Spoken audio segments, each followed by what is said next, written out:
Nora Speaks is a weekly podcast that tugs at the soul and consciousness of the Black community.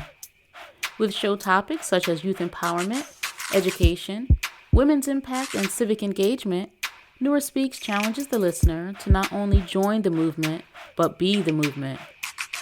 On the show, you'll learn from insightful guests who have demonstrated capacity in these fields and more, and I'm your host, Nora Muhammad. Welcome to the show.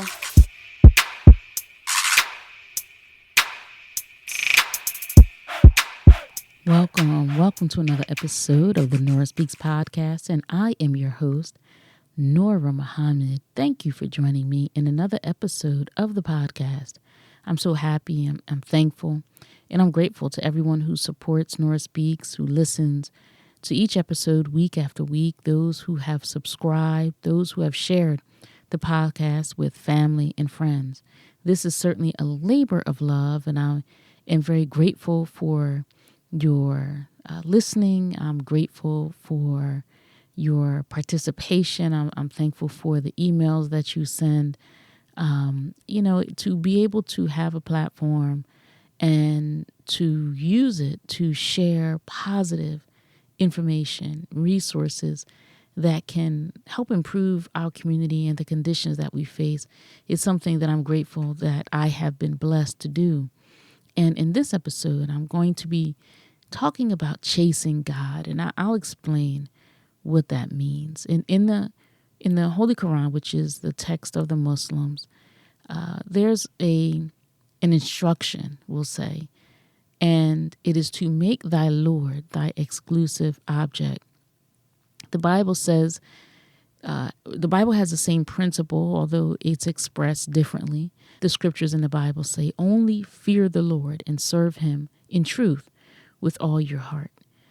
You may say, hold on, Nora, what are you doing here? Are you preaching in this episode? And I'm not preaching, but I'm using a scriptural reference to support what I'm sharing in this episode. And based on who my audience is, most have some affiliation or experience with the religious text, whether that's the Holy Quran or the Bible.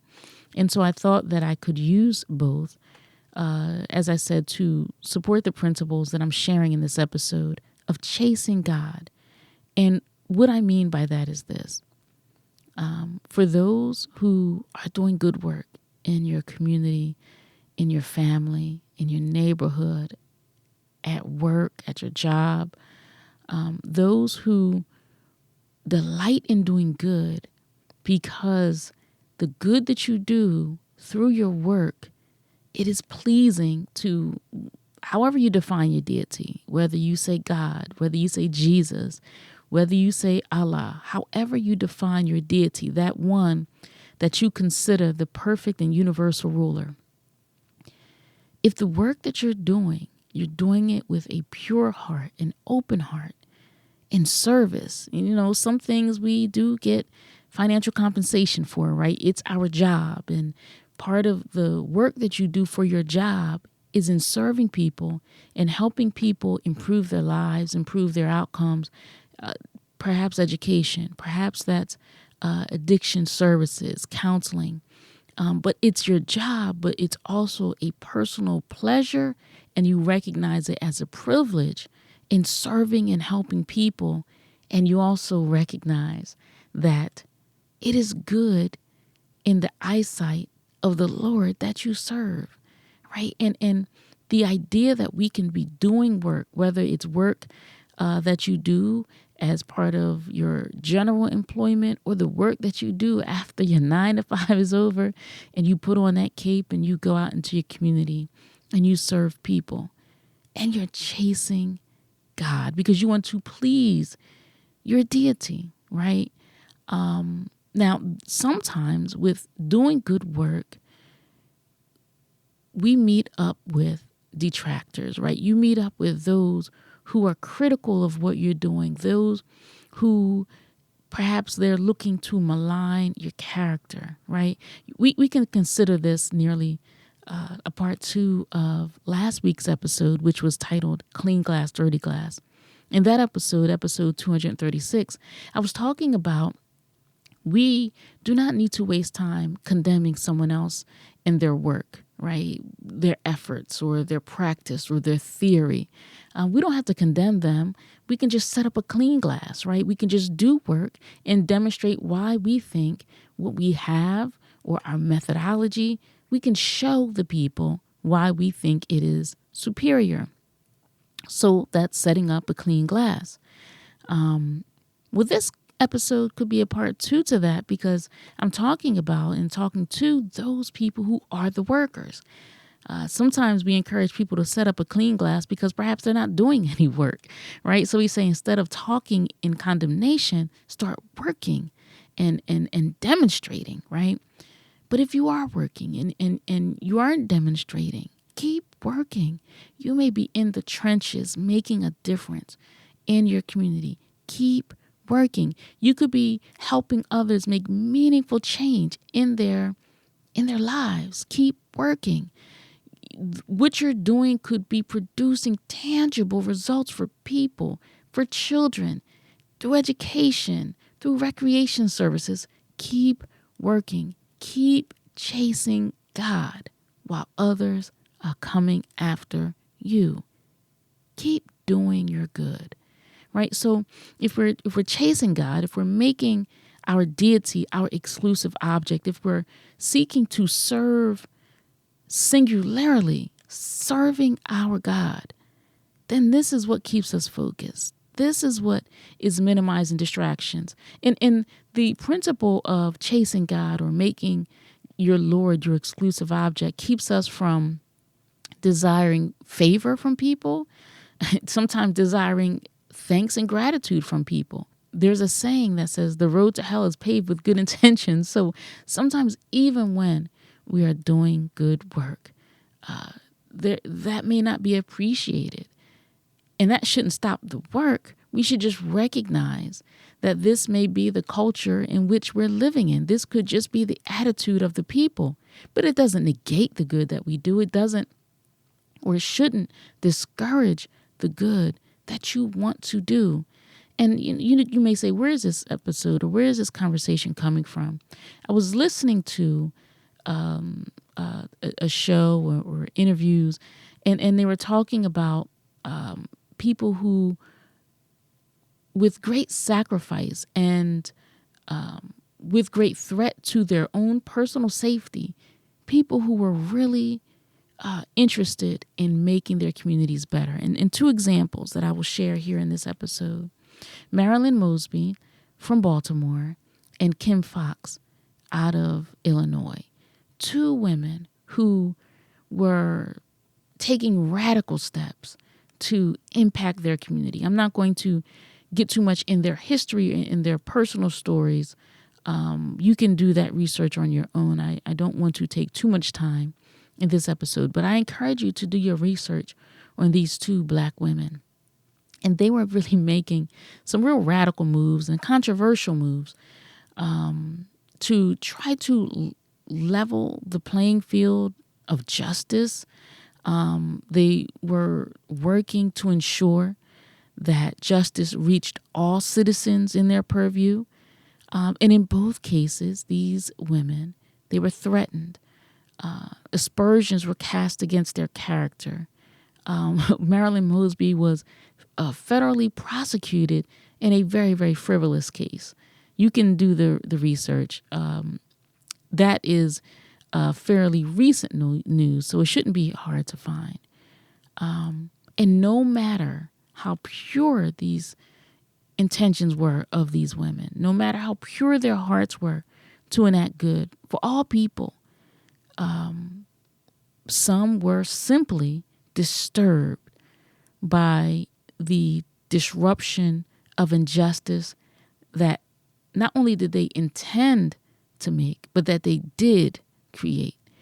And the smears against their character, the defamation against them, the threats and the fear tactics, it did not hinder their work. And these women are what you may consider God-fearing or faithful women who just wanted to do good with all sincerity.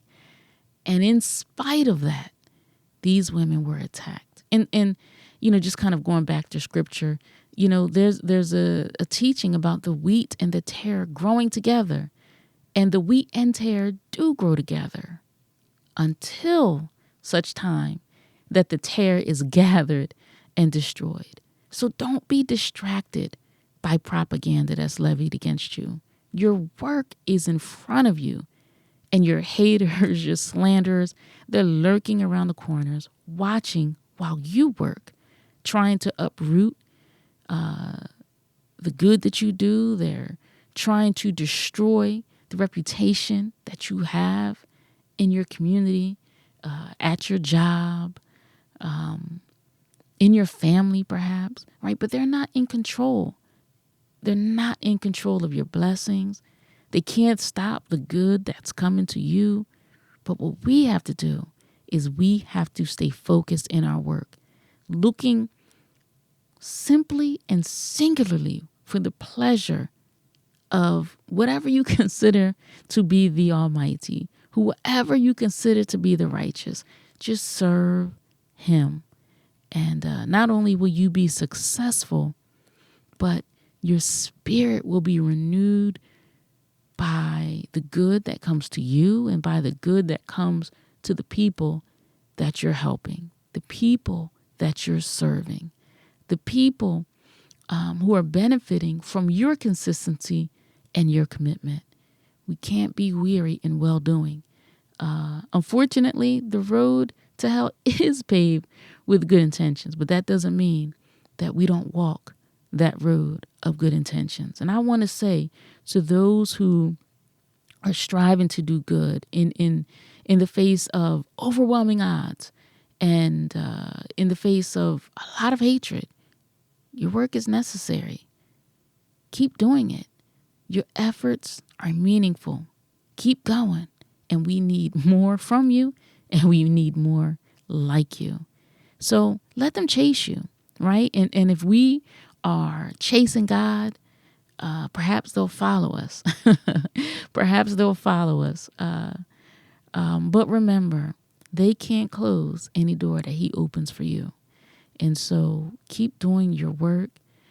Make your God your exclusive object, not fanfare, not appreciation. There's a saying, do the work and detach from the outcomes. We are not responsible for what people think about us. Certainly we can do our best to represent ourselves in the most dignified of ways, but, we're not in control of what other people think about us. We're not in control of their opinions. And others aren't in control of ours, right? I just encourage those who are doing work, those who are steadfast, to keep going, keep chasing God, and let others chase you. Thank you for listening to this episode of the Nora Speaks podcast. Until next time, stay in peace. We were brought here as a piece of property, and to keep that piece of property, it is to not allow the property to know the value of the property. What I mean by that, if you had known the history of yourself, you would not have been made a slave. And you won't be a slave now if you have a knowledge of yourself. It's hard to enslave a person that have equal knowledge with you. You just can't do it. And so this knowledge of yourself is the thing that will free you from what you have been suffering from. Thank you for listening to another episode of the Nora Speaks podcast. Be on the lookout for a new episode coming at you fresh next week. And as always, if you want to learn more about me and the work that I do, visit my website, noramuhammad.com. Or if you have a listener question, email me at info@noraspeaks.com. You can also follow the Nora Speaks podcast on Facebook, Instagram, and Twitter at Nora Speaks Podcast. I'll be sure to include links in the show notes. If this show has value to you, please subscribe, rate, and review, and share it with family and friends. And be sure to check out previous episodes. And remember, don't just join the movement, be the movement. Stay in peace.